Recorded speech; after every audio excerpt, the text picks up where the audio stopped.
Hello and welcome back to the channel. First things first, I should probably explain something, and that's why we didn't have a video yesterday.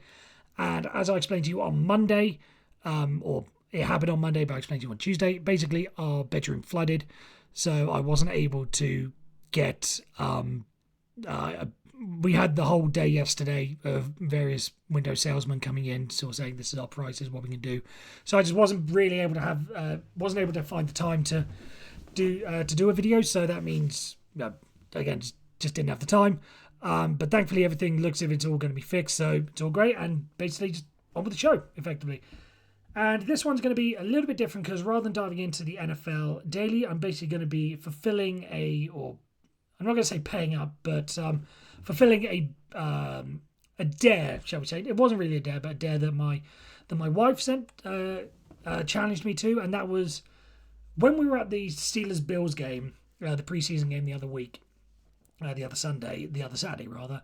She basically said, because I was paying a little bit more attention once the third and fourth stringers had come in, and while she is a Steelers fan, she's just not as big a football fan as I am, so she doesn't really know all the names, whereas I was able to note a couple of the third and fourth stringers, like just pick a name like James Pierre, for instance, who is probably not going to be a first teamer this year, but again, I know him, so I say, oh, he's doing well, he's making some big plays and all that sort of stuff.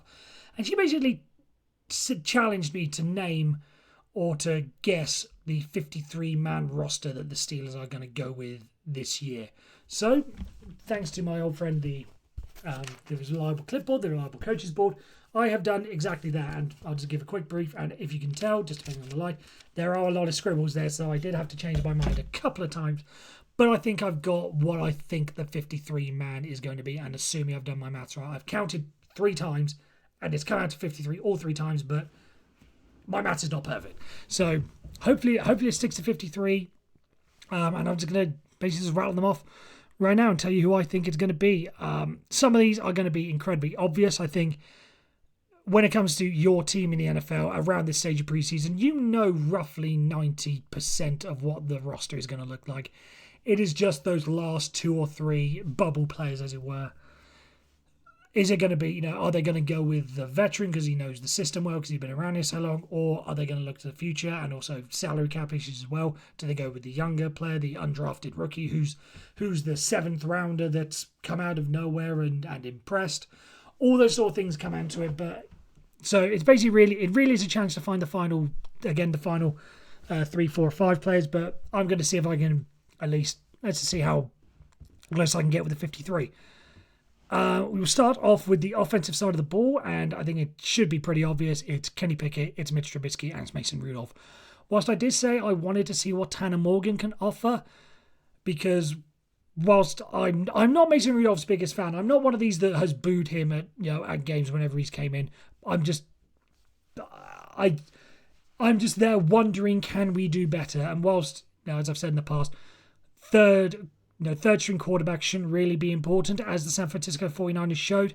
It can be important at some point, so you want to know you have at least capable depth. Not everyone can ask for what the 49ers had in their third string was all of a sudden the golden boy and all that sort of stuff. Or if you have a stacked quarterback room that whichever option you go with, you're fine. But I do think quarterback 3 is important. I just wanted to see, is there anything that Tanner Morgan can give us that Mason Rudolph can't? And whilst Tanner Morgan has had his chances in preseason, I just don't think he's got enough in him to supplant Mason Rudolph. Because Mason Rudolph is so familiar with the system and has the history and everything like that, that was just sort of the edge. Like if Tanner Morgan had absolutely lit everything up, then maybe it would have given the Steelers the decision. But whilst he did okay, he just didn't do enough to supplant Mason Rudolph. So Rudolph goes at number 3, and that's the quarterback room. Moving on quickly then to the running backs, which I've listed 4 for a reason, and I will sort of explain.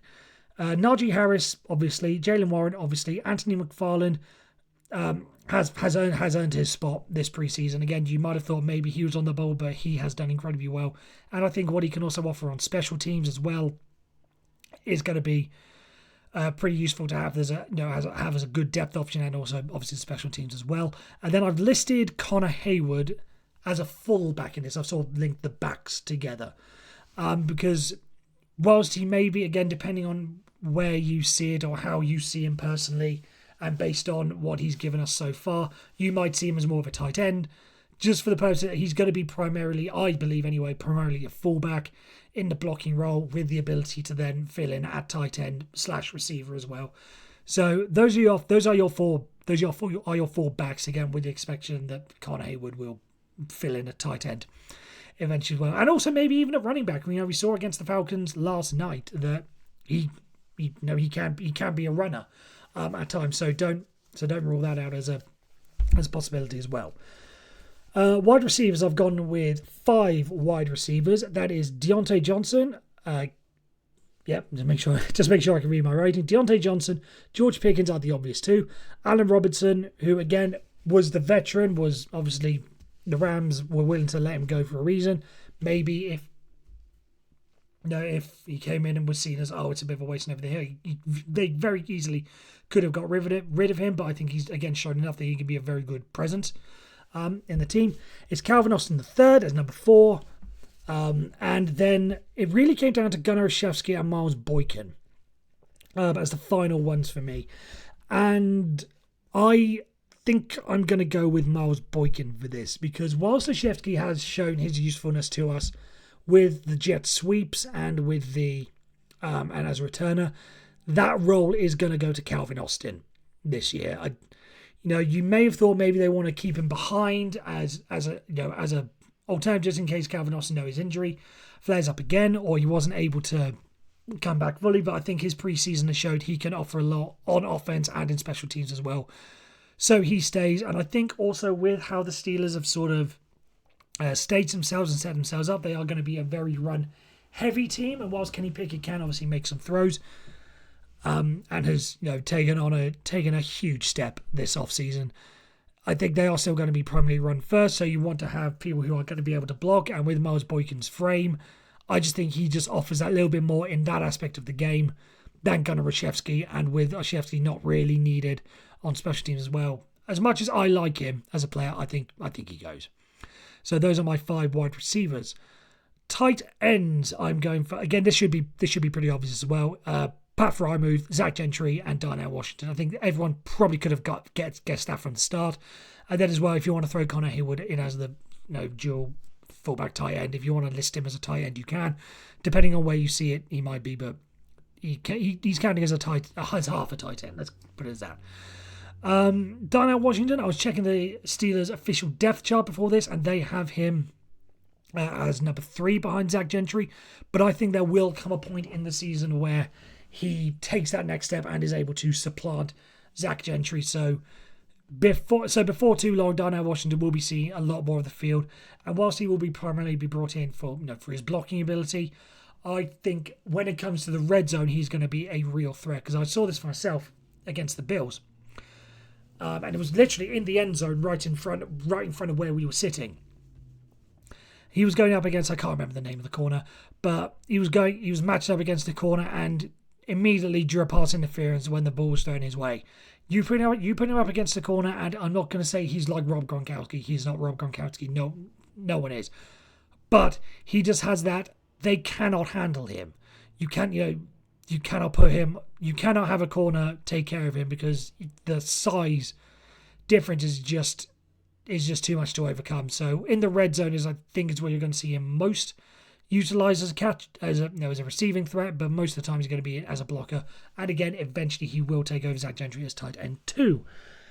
I say number 4. It's not number 4. But I have got 4 offensive tackles, which is where we move next. Again, 3 of these should be pretty obvious. You keep what you have from last year in Chukes Corford and Dan Moore Jr. You want to keep as much of the continuity from the team last year as you can, especially the team that was toward the end of the season, just how well they did in the running game. Obviously, you've got Isaac Say and Malu being added, but as much of that offensive line you can keep together, you keep together. So that's good. And then Broderick Jones will be basically the next man up at either position if either of them get injured. And I do think, whilst there may have been some belief that the Broderick Jones could have overtaken Dan Moore Jr. in preseason, I just don't think he's quite made that adjustment yet. But I think with the Steelers having traded up to get in, there is obviously a plan for him. And I think before the season is over, I think you will see that. You will see that change being made where Broderick Jones takes over from Dan Moore Jr. or even from Chukwueze Okorafor at right tackle. Either way, by the end of the season, I believe he's going to be starting. And then I've got LaRaven Clark as the other, as the fourth offensive tackle. So that's the outside of the offensive line. Guards as well should be pretty straightforward. I've got Kevin Dotson, Isaac Seumalo, as I mentioned, Nate Herbig. I did have to write that down because Lord knows what the Steelers do with all these brothers. We've had the Watts, we've had the Haywards. There was also the Davises, I believe. There was, I think it was Chris and Carlos. I can't remember exactly what there were the Davis brothers as well. So whatever it is with wanting to keep things in the family, but you just have to make sure you know exactly which one is which. And then I've gone for Will Dunkel as the other guard. I tell you what I will do is I will list. I was going to explain this, but I will list James Daniels as a guard as well. However, moving on to the centre, I do see him also being the backup centre behind Mason Cole, which means if you've sort of done the maths, you can see where this is going. Kendrick Green, basically his time is up. If you look, this was really his final chance with preseason to prove that he can be something in the NFL, and he just hasn't been able to deliver. Again, I like Kendrick Green. I sort of got on board with the whole fullback thing. I thought it could have been something. But I just think if we're gonna be serious with this, then Kendrick Green's time has come and gone. So, all the best to him. It's just not going to work. It's just not going to work in Pittsburgh. But who knows? Maybe he gets kept around on the practice squad, and maybe is brought up in case one of the other, center or guards get injured or whatever. But I think Kendrick Green as a starter for them or as a regular for the Pittsburgh Steelers, his time is done. So that is who I've got for the offensive side of the ball. And just so it doesn't end in like an anticlimax right at the end, I'll go through the special teams. And again, because it's pretty obvious, it's Chris Boswell as kicker, Presky Harvin at punter, and Christian Kuntz as long snapper. So that we can just move on. Now, defensive line. I've sort of put these all as one group because I know you can sort of move them around. Again, go back to, ironically, his brother, Connor Hayward. Depending on who you or where you see it, he could be listed as a fullback, he could be listed as a tight end. In the same way, Cam Hayward could be defensive end, he could be defensive tackle, depending on whichever scheme or whatever sub package we're going with. So I've just put them all as defensive line, and I've gone for Larry Ogunjobi, Isaiah Loudermilk, DeMarvin Leal, Cam Hayward, Keanu Benton, Montrevious Adams, and Braden Fahoko. So I've got 7 defensive linemen there. And I think, honestly, the most important thing for the defensive line is the fact that we've got what looks like pretty decent depth. And depth is going to be an important thing moving forward, especially with the next group, which we'll get to. Because I think the most important thing is finding Cam Hayward's successor. And the way I've sort of theorized this in my mind, and I'm going to throw a number out here, don't believe the actual number because it's just a theoretical number.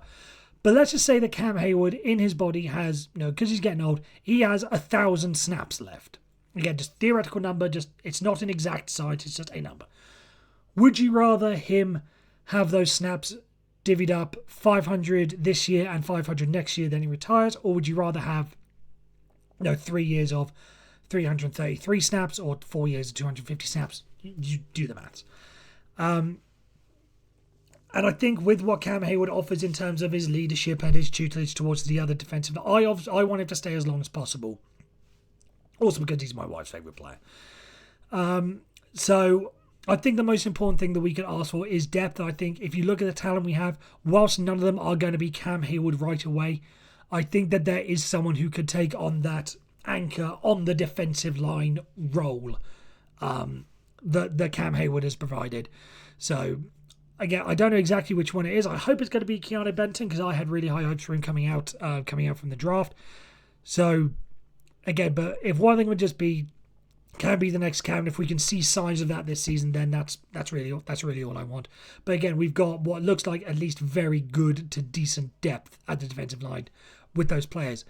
Outside linebackers, again, should be pretty straightforward if you've been watching preseason. TJ Watt, obviously, Nick Herbig, Alex Highsmith, and Marcus Golden.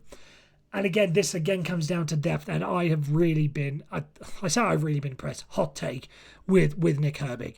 Again, go back to what I was talking about with depth. The fact that we now have someone who you can feel confident with when TJ Watt taps himself out and says he needs a rest, because, if you've watched and analysed TJ Watt, it's his theory, and I believe he's talked about this, is he wants to be at 100% whenever he plays, so he'd rather play 90% of the snaps at 100% and at full go rather than 100% of the snaps at 90% and just miss that little thing, because he plays at such a high speed and with such full energy with every single play he plays. So the fact that we now have someone in Nick Herbig who, again, some of it was against first teamers, some was against second and third stringers, but whatever, there is someone there that you feel confident with, can fill in for TJ Watt on a regular basis.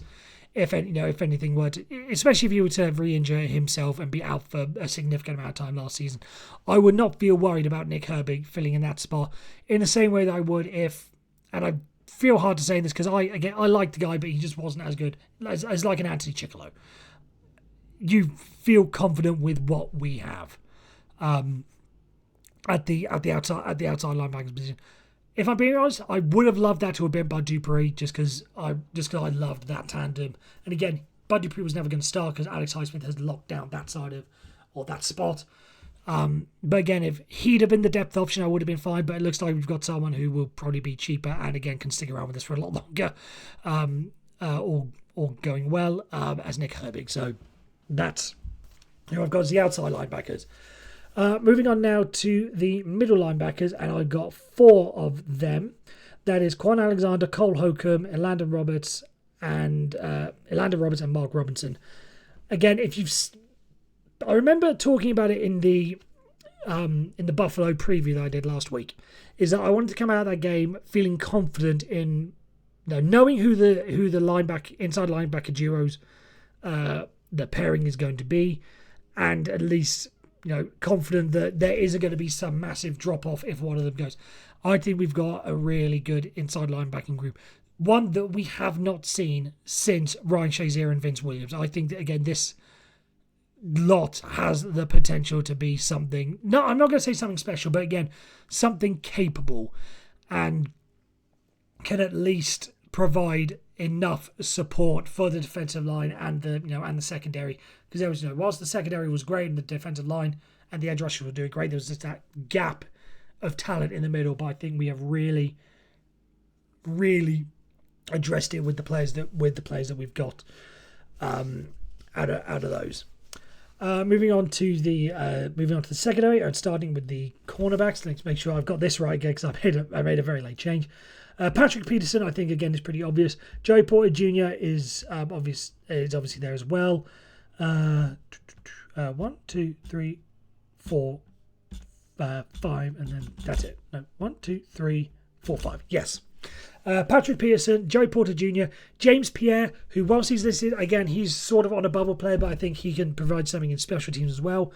Levi Wallace, again, primarily I would think would be more of a special team as well.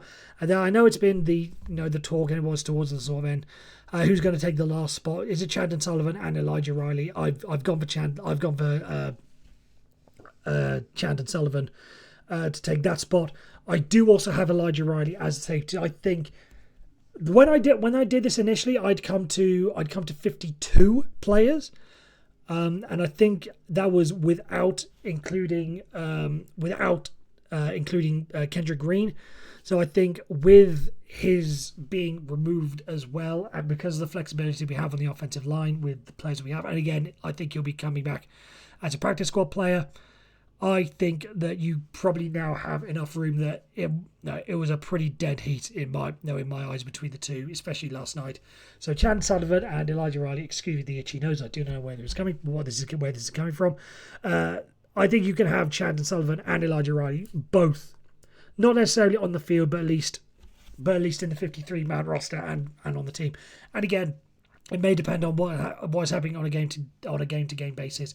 With it only being 45 players on a game day roster, there will be some weeks where Elijah Riley doesn't play.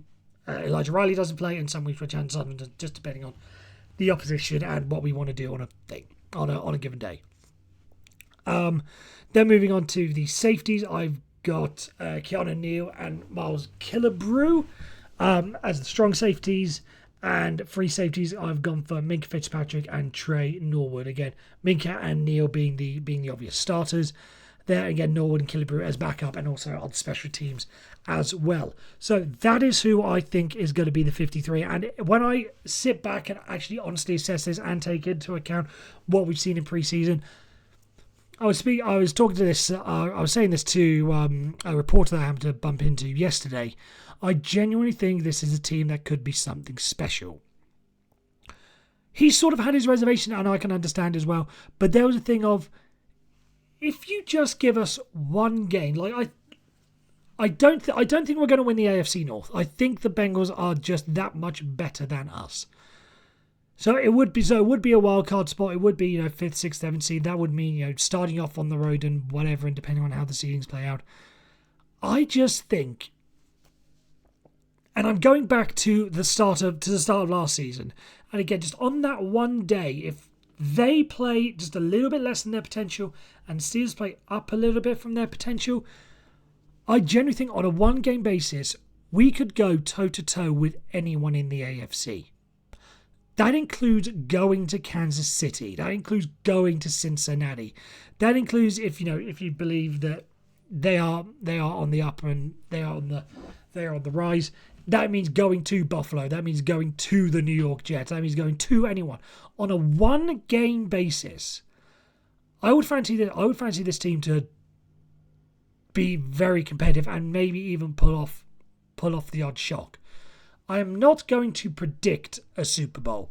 I just want to see progress to where we can say, right, we are moving in the right direction. We have the depth. We have a young squad that can, again, move on. In most places, the obvious exceptions are like Cam Hayward, and I'm trying to think who the other established main veterans are. None are coming. Oh, Patrick Peterson being another one. I can't read them up, but you know who I'm talking about. I genuinely think this team has a legitimate chance to win the Super Bowl. Like last year, I didn't think we were because I established I knew it was going to be a development year for Kenny Pickett whenever he took there. And as soon as TJ Watt went out, I said, right, it was after the first game, but I said, nope, that's it, season's over. So, but even before that, I knew we were going to contend for the Super Bowl. This team, I genuinely think, does have a chance. Even if it's 5%. I am not officially ruling this team out to be Super Bowl contenders. I genuinely think there is something very, very special. And again, if everyone stays healthy, which, again, largely derailed what was last season with TJ Watt. But if the vast majority of players stay healthy, and the key players stay healthy, this team can go places. So that's the way I'm gonna end. Otherwise, I'm gonna get into a Denzel Washington. Denzel Washington was any given Sunday. No, it was Al Pacino was any given Sunday. Denzel Washington was Friday Night Lights. You know the sort of stuff. I'm going to end up going on one of those sort of things. But I generally think this team is special, and I'm going to leave it at that. So let me know what you think about the 53-man roster. By all means, leave it in the comments below, or get a hold of me on social media, where the links are going to be in the description.